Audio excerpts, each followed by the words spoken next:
The Washington Manual of Surgery podcast is based on the 9th edition of the best-selling Washington Manual of Surgery. This podcast is meant to condense key topics from our manual into bite-sized episodes for your convenience. Now, on to this installment of the Washington Manual of Surgery podcast. After learning about bariatric surgery indications, procedure options, and technical considerations in part 1 of this episode, we now move on to part 2, where we learn more about short and long-term complications of bariatric operations. Yeah, now let's talk about a little about what can happen after surgery, mainly with marginal ulcers. I know this is a special concern with bypass patients. What's the protocol for initiating and continuing prophylactic acid suppression therapy? And how do you monitor for potential ulcer development on patients? Right. It's a great question because I think what we do initially after surgery, we put them on a PPI, in fact, a twice-a-day PPI for the first month after surgery. And that's not so much to treat an ulcer because obviously they have this freshly created anastomosis. There's all raw surfaces in there. It's going to evolve over the course of the next month as any wound would. But we've put them on PPIs twice a day for the first month. Then typically if they're not having any GERD symptoms or things like that, we will stop those PPIs at that point. A sleeve patient who maybe has a little bit higher probability of GERD, if they're having GERD symptoms, they'll continue on a PPI beyond that. But if they don't, we don't continue acid suppression long term. Now, if a patient comes back in with symptoms of an ulcer, let's say epigastric pain, and with a gastric bypass, maybe 6 months, a year, 2 years out from gastric bypass, a lot of times what I'll do is I'll initiate just empirically a PPI for the next month. If that doesn't suppress their symptoms within a week or so, we'll set them up for an upper endoscopy to look for signs of a ulcer. Now, my next question actually reminds me of being an intern on the floor and being afraid of this patient. For anastomotic leaks are associated with a high morbidity and mortality. What are the typical clinical signs that might indicate a leak, and what are the key steps in managing these complications once it is identified? Yeah. Well, that's a great question. I think a lot of people everybody should be and appropriately afraid of a leak, and we do everything we can to avoid it. But in terms of the time course, when do leaks occur? Leaks occur typically within the first week after surgery. If you've gone beyond a week, you don't have a leak. You can put it, that's safe to say. But the signs of a leak when they occur, and I would say it's a bimodal distribution. There's leaks that occur within the first 24 to 36 hours after bariatric surgery. Probably a technical problem with the formation of the either the staple line in case of the sleeve or anastomosis with the gastric bypass. And those folks will oftentimes get tachycardic. They'll get anxious, increased anxiety, tachypnea. Not a lot of times is it abdominal pain the presenting symptom of these folks, but they really look and could very well often be confused with things like a pulmonary embolism. So if there's a concern on a patient like that, we will have a low threshold for doing typically a PE protocol CT scan with an oral contrast challenge. And I'll give them a bolus of oral contrast about 10 seconds before they fire off the PE protocol CT scan. So then we'll see both whether they have a PE or whether they have a leak at their gastrojejunectomy anastomosis.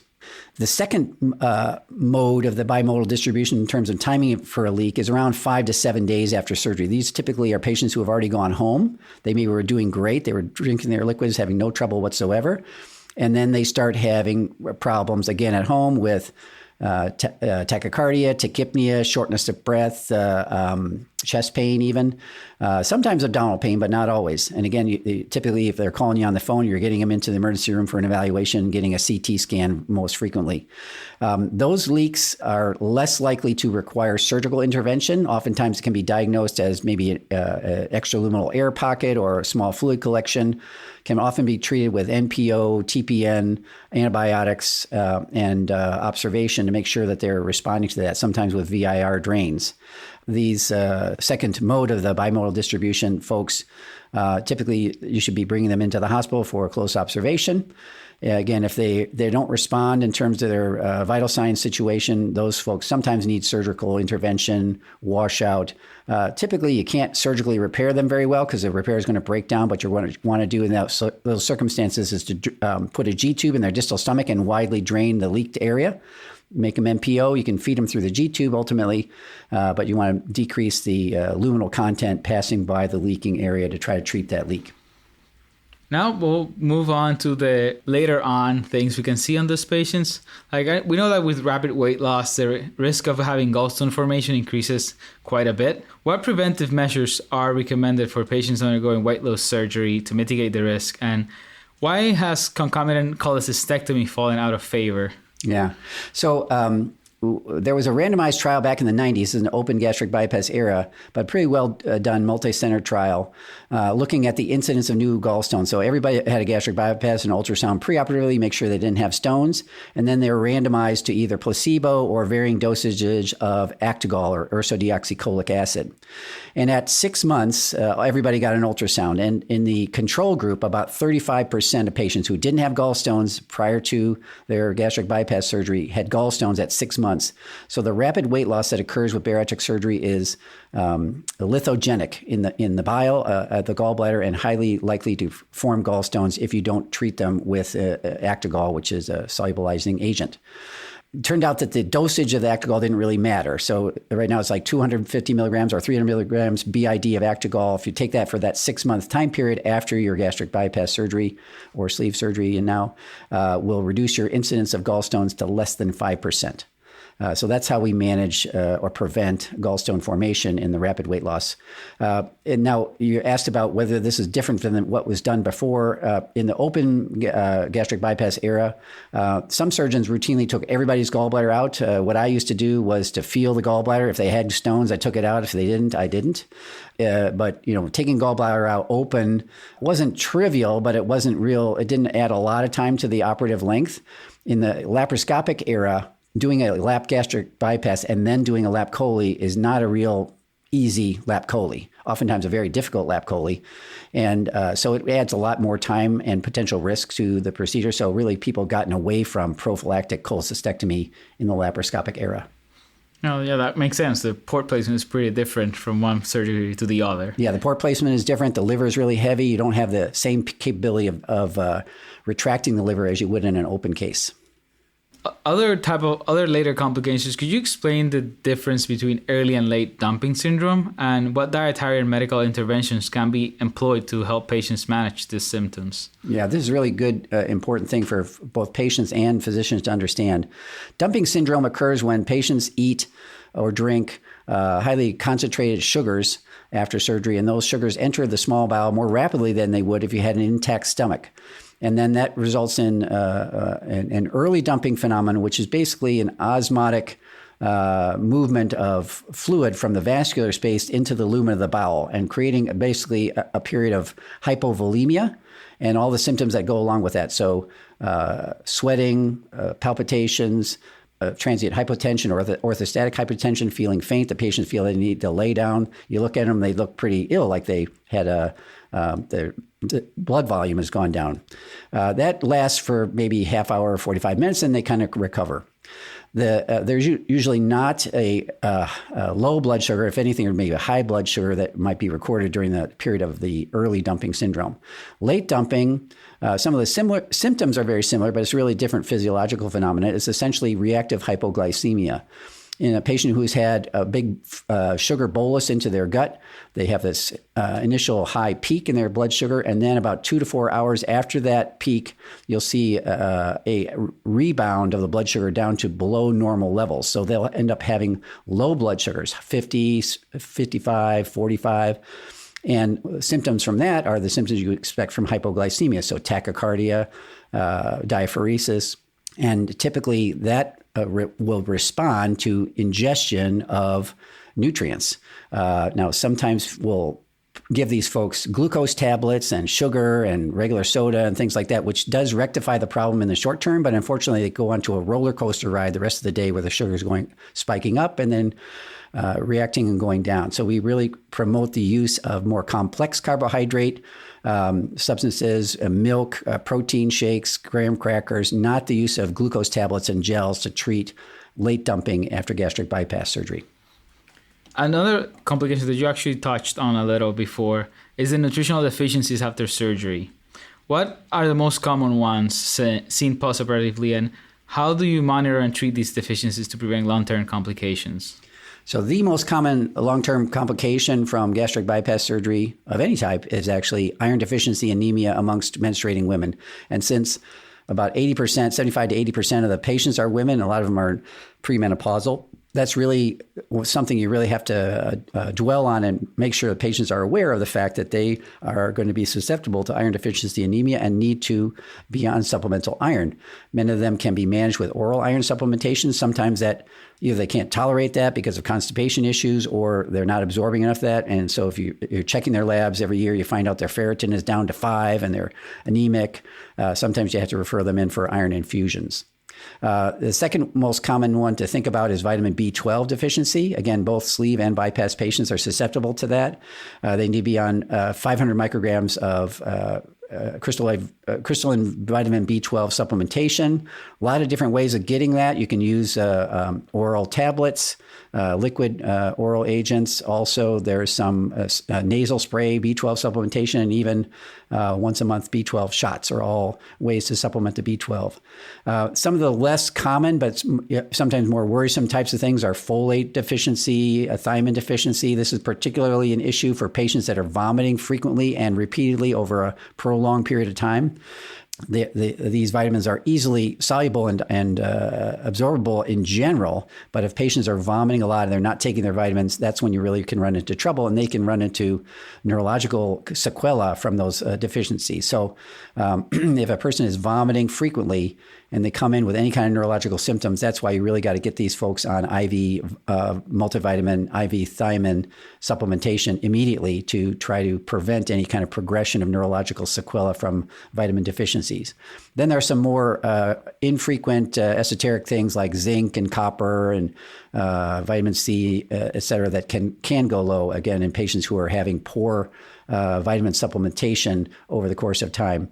When it comes to the duodenal switch procedure, you also have to worry about fat-soluble vitamins. And so those folks have to be on an additional fat-soluble vitamin, AEDK supplement, and they can also run into big issues. And that's really the population I worry about the most in terms of vitamin deficiency, because if they are not taking their vitamin supplements religiously, they can really run into crippling and sometimes life-threatening vitamin deficiency. So you really have to be diligent about making those folks come in. And if you're talking to them preoperatively about whether they want to do a duodenal switch, I really tend to not offer people duodenal switch unless I feel convinced that they are going to be religious about taking their vitamin supplementation. Actually, talking about the postoperative changes you see in patients, what are the comorbidities? What changes do you see in their comorbidities from pre-op to post-op? That's a great question, because they have different time courses and different impacts on the patients. But the comorbidity that has the most profound and some degrees beneficial change for bariatric surgical patients is diabetes. So if you have a diabetic patient who has a gastric bypass or sleeve gastrectomy or duodenal switch, they can go within a matter of days from taking 200 to 300 units of insulin to taking, the average is less than half of that, discharged 2 days later. And many folks I've operated on 150 units of insulin go home 2 days later on no insulin, and their blood sugars are like 150, 130. That is quite dramatic how rapidly you'll see beneficial changes in diabetes. And these changes are long-lasting.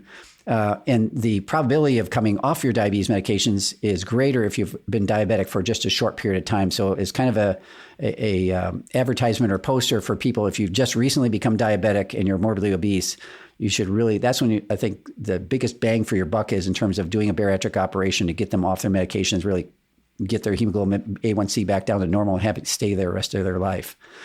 Other comorbidity changes, you'll see pretty rapid changes and benefits in terms of sleep apnea. It's really probably proportional to the weight loss magnitude, but many folks who are on CPAP can come off of CPAP as a consequence of the weight loss from the bariatric operation.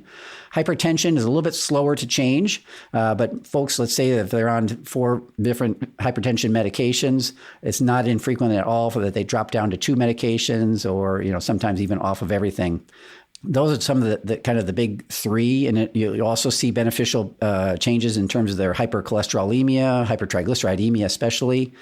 And I think The other thing that you don't really see this so much, but it's been proven in multiple different studies, is you're reducing the major cardiac event rate. So their incidence of myocardial infarction over the next 10 years is cut by about 50% in the case of gastric bypass procedures.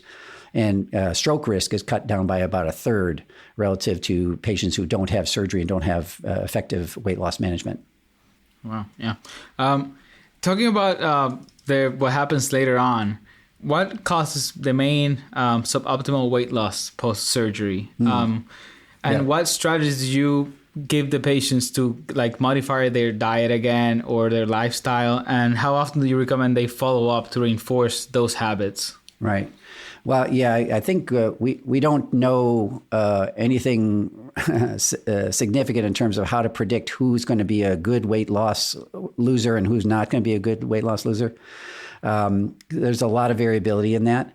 And some operations have sort of a wider distribution. So for instance, in the lap band era, we saw some folks with lap bands that would lose weight as well as a gastric bypass, and some lap band patients a year out from surgery weighed the same as they did before the operation. So there was just a big variance. Gastric bypass and a little less variance there. I would say sleeve is maybe a little bit in between. So occasionally you see sleeve patients that really don't lose weight too well. The bypass patients, almost all of them lose weight quite well. And then what you run into is what's going to go on 2 years to 5 years out from surgery. Some people regain weight more than others. And we really don't have a great model for figuring out, who those folks are going to be that have poor weight regain. I think some of the risk factors for significant weight gain would include things like a gastrogastric fistula, where they have reestablishment of luminal content passage between the proximal and distal stomach. You have perhaps large proximal gastric pouches. Sometimes patients who, if you look at their upper GI, they're actually that pouch is holding quite a large meal, and so that can increase their meal capacitance. I think a big part of it, though, is behavioral, and that has to do with things like they're getting back into eating a lot of snack food, snack chips, snack crackers. They can get a lot of calories in with that without feeling full. And then other food choices, like if you have a sleeve, you don't have much dumping. If they get into eating a lot of ice cream, stuff like that, they can get a lot of calories in that way. In terms of eating pattern, the other thing is we feel that patients who eat 3 meals a day and 2 brief snacks have the optimal kind of eating pattern for maintaining weight loss. But if they get it back into grazing, so they're nibbling on food over prolonged periods of time, they have, chips at their desk and they kind of eat over the course of the morning, or if they're eating in front of the television, getting up and eating at night, those are all behaviors that are associated with poor weight loss maintenance. And so these are things that we talk to the patients about preoperatively and really try to continue to counsel them. And sometimes they benefit from seeing the dietitian a year or 2 out from surgery to kind of reestablish some of those better habits. And are there any anatomical etiologies like the gastrogastric fistula that can contribute to that suboptimal weight loss? And if you think of this being the cause, how do you diagnose this and manage it? Right. So gastrogastric fistula is, again, a reestablishment of the luminal connection between the proximal and distal stomach. A relatively rare phenomenon. It should be typically less than 2% in the way that we do gastric bypasses these days, although some of the older techniques in open surgery is quite a bit higher than that.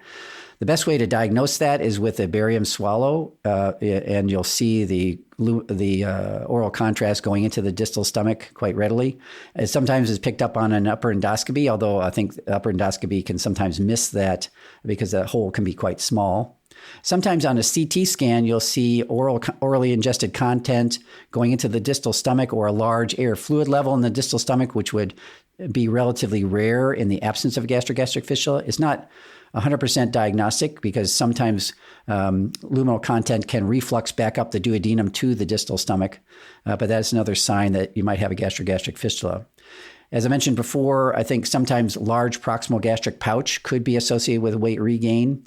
And in the case of a sleeve gastrectomy, I think the size and shape of the sleeve may also participate in suboptimal weight loss. If you have a more capacious sleeve or a wide sleeve, leaving quite a bit of room along the lesser curvature, that can lead to suboptimal weight loss and increased meal capacitance. Some surgeons, in fact, will kind of offer patients a re-sleeving. So if you do a sleeve and then you do a barium swallow after they have suboptimal weight loss and you see a very large stomach that hardly took any stomach off, they'll offer to go back in there and recut it closer to the lesser curve of the stomach. I'm not a big fan of that procedure personally because I think I've seen a lot of complications and leaks from those re-sleeve situations. But that is one option that sometimes people are offered. Oh, that's really interesting. I had never heard of re-sleeving a patient. Now we touched again on the bypass. Don't forget to ask you about marginal ulcers that can form in the gastrojejunostomy. Would you tell us what are the risk factors for the marginal ulcers and what treatment options are available for managing these complications?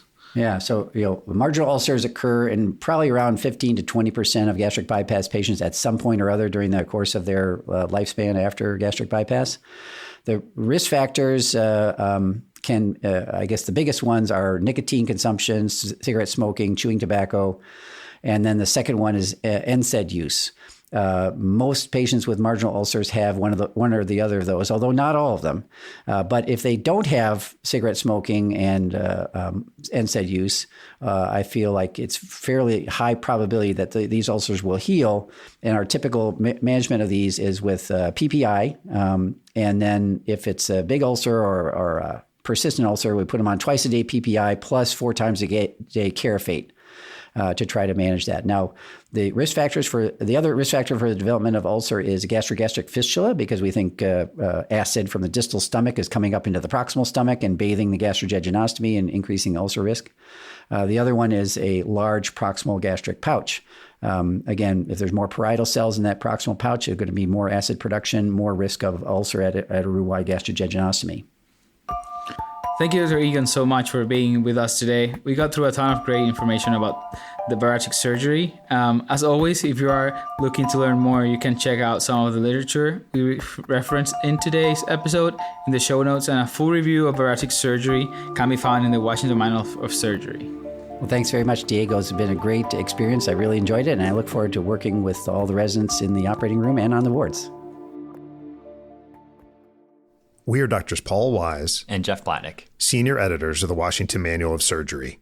We'd like to thank the residents and faculty of the Department of Surgery at Washington University Medicine, and we'd especially like to thank our associate editors for this edition, Drs. Catherine Caldwell, Ina Chen, Bradley Kushner, Martha Bucky McGilvray, and Jorge Zarate Rodriguez. We hope that you enjoyed this episode of the Washington Manual of Surgery podcast. For more comprehensive information in a brief outline format, check out the print and digital version of the Washington Manual of Surgery, published by Wolters Kluwer Health and Lippincott Williams & Wilkins. Please search online for the Washington Manual of Surgery 9th edition to purchase your copy of the manual. To learn more about the educational opportunities available in the Department of Surgery, please search General Surgery Residency at Washington University School of Medicine in St. Louis.